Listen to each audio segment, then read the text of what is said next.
Assalamualaikum warahmatullahi wabarakatuh. Halo, perkenalkan nama saya Adinda Mutiara Tania. Saya dari Program Studi Akuntansi Setia Suta Atmaja Subang.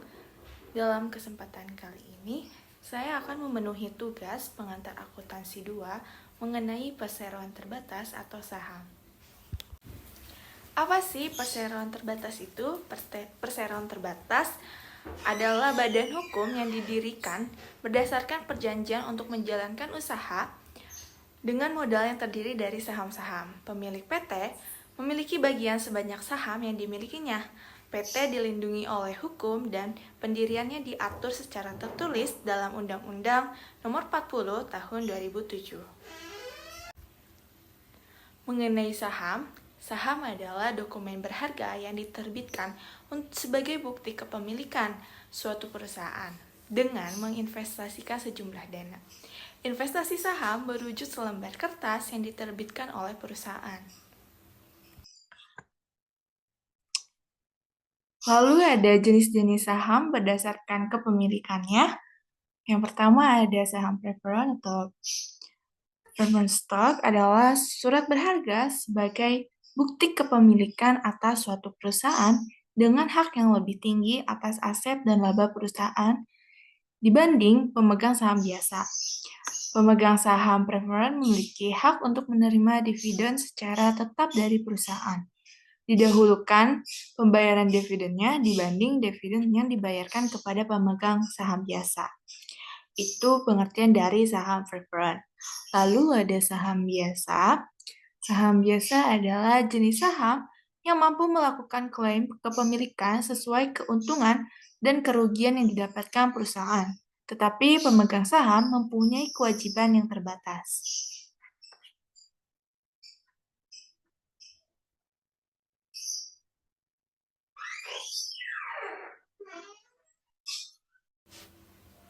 Ketika tadi sudah membahas jenis-jenis saham berdasarkan kepemilikannya, tadi disinggung dividen. Dividen itu selain capital gain, bentuk return yang lain adalah dividen. Secara sederhana, dividen adalah bagian dari keuntungan perusahaan yang dibagikan kepada pemegang saham. Sebagai investor yang membeli suatu saham, kita tentunya mengharapkan perusahaan tersebut mengalami keuntungan atau laba yang besar. Saham preferred memiliki 4 jenis tersendiri, yaitu saham preferred kumulatif, non-kumulatif, partisipatif, dan non-partisipatif. Kita dimulai dahulu dari saham preferred kumulatif. Saham preferred kumulatif memberikan hak kepada pemegang saham untuk memperoleh dividen yang tidak dibayarkan pada waktu yang ditentukan. Artinya, jika perusahaan tidak membayar dividen pada tahun tertentu, maka pembayaran dividen tersebut akan diakumulasikan pada tahun berikutnya dan harus dibayarkan terlebih dahulu sebelum dividen dibagikan kepada pemegang saham biasa. Jadi seperti misalnya tahun 2020 perusahaan mengalami laba dan tahun 2021 perusahaan mengalami kerugian, tahun 2022 pun perusahaan mengalami kerugian. Namun pada tahun 2024 perusahaan mengalami laba kembali, maka tahun-tahun sebelumnya yang mengalami kerugian itu akan diakumulatifkan dan dibayarkan pada saat perusahaan mengalami laba kembali. Saham preferred kumulatif cenderung lebih stabil dan dapat memberikan penghasilan yang lebih konsisten dibandingkan saham preferred non-kumulatif. Lalu selanjutnya ada saham preferred non-kumulatif. Saham preferred non-kumulatif sebaliknya tidak memberikan hak kumulatif kepada pemegang saham.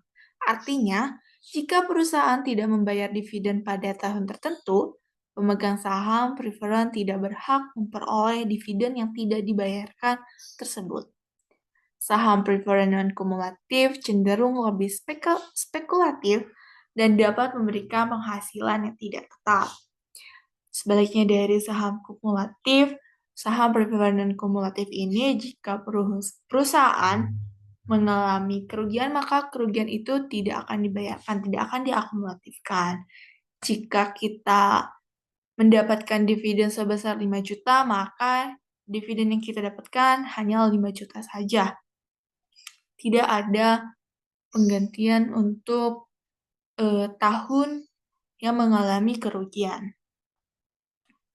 Lalu ada saham preferen partisipatif atau partisipasi. Saham preferen partisipasi memberikan hak suara yang lebih besar kepada pemegang saham preferen. Dalam jenis saham ini, pemegang saham preferen berhak memperoleh dividen yang lebih tinggi daripada saham biasa. Dan jika terdapat kelebihan laba, pemegang saham preferen juga berhak memperoleh bagian yang lebih besar dibandingkan saham biasa. Saham preferen partisipatif cenderung lebih kompleks dan dapat memberikan keuntungan yang lebih besar, tetapi juga memiliki risiko yang lebih tinggi. Dan ini yang terakhir, saham preferen non-partisipatif. Saham preferen non-partisipasi adalah saham preferen yang membayar dividen dengan persentase tertentu, yang berarti ada jumlah maksimum distribusi yang dibayarkan kepada pemegang saham. Pemegang saham non-partisipatif memiliki hak istimewa atau prioritas tinggi, seperti menerima pembayaran dividen sebelum pemegang saham biasa.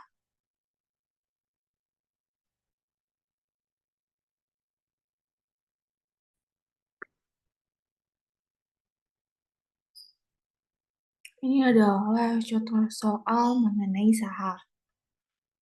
Ini contoh saham biasa, soalnya seperti dikeluarkan 2000 lembar saham biasa dengan kurs 104%, dibayar biaya penempatan 1%.